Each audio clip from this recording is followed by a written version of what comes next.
उसके बाद sir law में मेरा इंटरेस्ट पहले से ही था, लॉ में साथ साथ पढ़ता रहता था।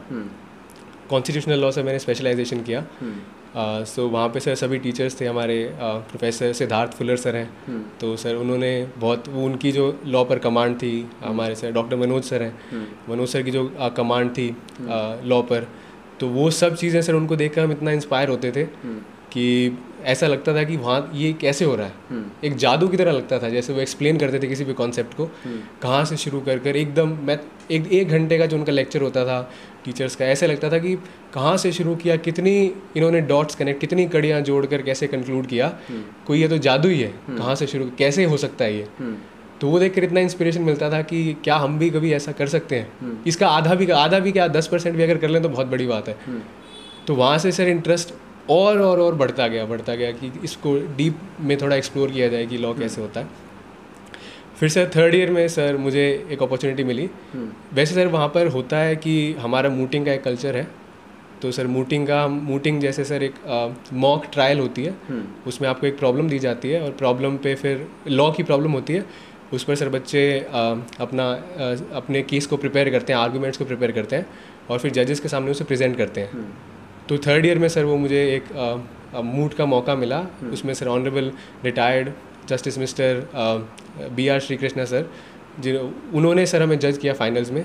उसमें sir all over India sir हमें हमारी टीम को, मेरे सर कुलदीप गर्ग और अक्षय सिंह, हम तीनों की सर टीम थी, तो सर हमको वहाँ पर ऑल इंडिया में सर वहाँ पे रैंक 1 मिला, हमारी टीम ने टॉप किया। कितनी टीमें थी total sir all over India sir teams ने पार्टिसिपेट किया। और फर्स्ट राउंड में तो सर मुझे एग्जैक्ट आइडिया नहीं है, लेकिन सब काफ़ी टीम्स ने किया। आफ्टर फर्स्ट राउंड जो क्वालिफाइंग टीम्स थी वो 32 थी। ओके। हाँ जी सर। और उनमें आप फर्स्ट आए थे पूरे? उनमें हाँ सर फर्स्ट आए थे। तो सर उन्होंने फिर सर जजेस जो थे दे वर सो काइंड, उन्होंने ऐसा बोला कि ये आर्ग्यूमेंट्स, मतलब सभी टीम्स को उन्होंने एड्रेस करते हुए बोला, जो फाइनल्स में थी, उन्होंने बोला कि ये आर्ग्यूमेंट्स जो हमने आज सुने, ऐसा लग रहा था हम सुप्रीम कोर्ट में सच में ही वहाँ बैठे हैं, इतने अच्छे आपने आर्ग्यूमेंट्स प्रेजेंट किए।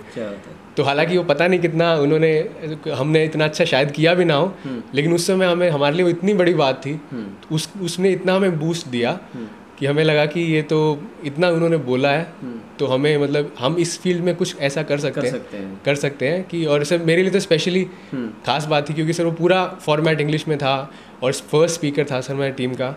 तो वो 2 साल का मुझे लगा कि मुझे थोड़ा रिवॉर्ड, मेहनत काम आई, मेहनत मिली। उन्होंने सर ये जब बोला कि your arguments were very persuasive, the way you argued it was so persuasive that it was hard to make a distinction between you and a supreme court lawyer. तो उन्होंने जब ये बोला तो मुझे लगा कि अगर कुछ किया, हमारा काम आया है। हाँ सर, वो कुछ किया, और हम कहीं पहुंच चुके हैं, अब कहीं पहुंच चुके हैं सर। सबसे बड़ा ये कि अगर मुझे ये लगा कि सर मैं तो इतना इंग्लिश का बैकग्राउंड नहीं था, तो अगर मैं ये कर सकता हूँ तो फिर तो कोई भी कर सकता है, कोई भी कर सकता है क्योंकि अगर बैकग्राउंड ना होने के बाद अगर आप मेहनत से और उस चीज़ में इंटरेस्ट लेकर जेन्युइन क्यूरियोसिटी के साथ अगर आप उसको एक्सप्लोर करते हो तो छोटे टाइम पीरियड में भी हो सकता है। गोल्डन पीरियड है मेरे 5 साल सर, वहीं से मैं तो सर कहूँगा कि अब वैसे तो क्या, लेकिन बीज भी नहीं था सर। मैं तो जब वहाँ पे गया, वहाँ जाकर सर जो मुझे एनवायरनमेंट मिला और सर जो टीचर्स मिले, मेरे दोस्त सर बहुत ज़्यादा मैं उनको श्रेय देता हूँ सर। मेरे सभी दोस्त जिन्हें सर हम वैसे ही बोलते हैं जिगर के टुकड़े, हम सब एक दूसरे को बोलते हैं, उन्होंने सर हमेशा ही एक ऐसा एनवायरनमेंट क्रिएट करके रखा जहाँ पर एक इंटेलेक्चुअल डिबेट हमेशा प्रॉस्पर हो सके। वहाँ पे हम पनपती रहे, हम कुछ ना कुछ ऐसे डिबेट्स पर बात करते रहे, किताबें हम शेयर करते रहे। वो एनवायरनमेंट सर मेरे लिए बहुत सबसे मतलब उसका कंट्रीब्यूशन बहुत ज़्यादा था।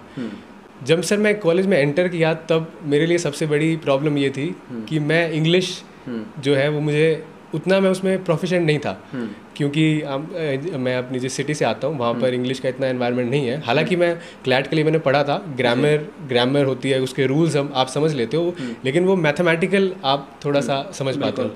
आप उसको बोलना और उन इमोशंस के साथ उसको एक्सप्रेस करना अपनी बात को, वो थोड़ा सा अगर आपके पास बैकग्राउंड नहीं है तो मुश्किल हो जाता है। बिल्कुल। लेकिन सर वहाँ जाके मुझे लगा कि अगर आपको लॉ करनी है और वैसे भी अगर आपको सिस्टम को समझना है तो सिस्टम हमारा बेसिकली अभी जो प्राइमरी लैंग्वेज है वो इंग्लिश है, तो इससे बचा नहीं जा सकता। तो फिर सर मैंने 2 साल मैंने सर वहाँ पे लाइब्रेरी में सिर्फ और सिर्फ सर इंग्लिश, मतलब सिर्फ इंग्लिश, बाकी भी पढ़ाई की, लेकिन इंग्लिश को सर मैंने टारगेट बना लिया कि इन 2 साल के अंदर मैं अपना सारा जो पिछले जितने भी साल हैं उनकी भरपाई कर दूंगा। फिर सर मैंने कोशिश की, जितने भी मैंने लाइब्रेरी की बुक्स थी सब लिटरेचर जो राइटर्स हैं, लियो टॉल्स्टॉय, रशियन राइटर्स हैं जिनके ट्रांसलेशंस होते हैं, मैक्सिम गोर्की या फिर डिकेंस को हम बहुत मानते हैं इंग्लिश लैंग्वेज में, तो उस लिटरेचर फिर से मैंने वहाँ पे खूब पढ़ा और फिर एक इनसिक्योरिटी को दूर करने की कोशिश की कि इंग्लिश हम बोल नहीं पाते हैं, लिख नहीं पाते हैं, समझ लेते हैं, ग्रामर होती है, तो वो एक उसका बहुत बड़ा कंट्रीब्यूशन रहा। वो अभी भी सर वो लगता है कि वो इंग्लिश लैंग्वेज कहीं लॉ में किसी ऑर्डर में एक वर्ड के कितने शेड्स होते हैं, बहुत सारे। आप बोल सकते हैं कि एक पानी हॉट है, वार्म है, तो वो शेड्स के बहुत लॉ में इतने मायने नज़र आते हैं, इतने इतने अलग अलग पिक्चर्स नज़र आते हैं, तो उसका सर एक अलग ही एक मेरे लिए दुनिया खुल गई वो पढ़ने के बाद।